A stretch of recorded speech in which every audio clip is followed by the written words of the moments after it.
প্রায় 2-3 বছর পর আমার এই ছোট্ট গাছটাতে এই যে দেখা যাচ্ছে কিনা আম আসছে। ছোট গাছ, এটা প্রায় হচ্ছে আমার এই গাছটার বয়স হচ্ছে 8 বছর। লাস্ট 2-3 বছর আম দেয় নাই, কারণ হচ্ছে কেউ একজন গাছের ডাল এখান থেকে কেটে নিয়ে গেছে, এই বিল্ডিংয়েরই অন্য কোনো ভাড়াটিয়া বা কেউ জানি না। তারপর থেকে গাছটা নষ্ট হয়ে যাচ্ছিল, পরে কোনো রকম আল্লাহর রহমতে আবার বাঁচাইছি। তো এইবার আবার 8-9টার মতো আম আসছিল। তো আমি এরকম যে নেট দিয়ে করে দিছিলাম।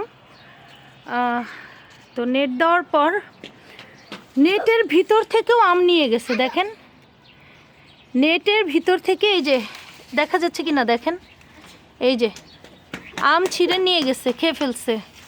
এটার ভিতরে ছিল আরেকটা, এই যে হ্যাঁ এটার ভিতরে ছিল আরেকটা, দেখা যাচ্ছে কি না, এটাও ছিঁড়ে নিয়ে গেছে। আবার ওই যে ওইখানে একটা বাচ্চা আম দেখা যাচ্ছে, ওই যে দেখা যাচ্ছে কি না, এই যে পাতার আড়ালে এইখানে আরেকটা বাচ্চা আম ছিল।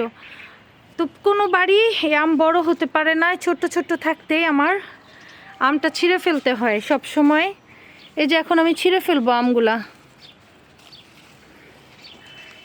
আমাকে ছিঁড়তে হবে। মা নাও তো, ফোনটা নাও। হ্যাঁ চলুক, আমি ছিঁড়ি। হ্যাঁ ওকে, এখানে দাও, আমের ভিতরে দাও। পেরেছ? হ্যাঁ আমার হিজাব।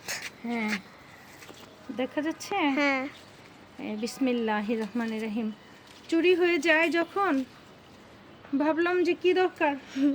আমি আসলে শখ থেকে গাছগুলো করছি, আমি খাওয়ার জন্য না। হ্যাঁ বিসমিল্লাহ।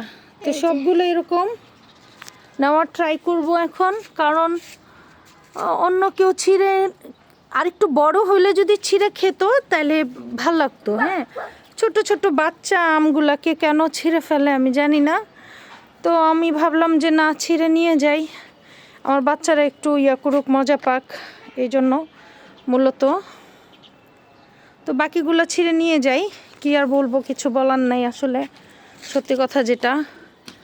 আর এত পিছনে আম গাছটা দেখেন, আমার বাগানের একদম পিছন সাইড, ওইখানে গিয়ে তাদের আম ছিঁড়ে আনতে হয় ছোট্ট ছোট্ট। হ্যাঁ মা ছিঁড়বো, তুমি এটা হাতে নাও। ছোট ছোট আম এগুলাও নাকি ছিঁড়তে হয় মানুষের, বলেন। ওই যে এখানে সামনে কটা ডালিমও ছিল, ডালিমও মানে নেই, যাই হোক। হ্যাঁ একটা আছে, বাকিটা নাই। হ্যাঁ ওইটা আনবো মা। এই তো পাখি। হ্যাঁ আসসালামু আলাইকুম, থ্যাংক ইউ।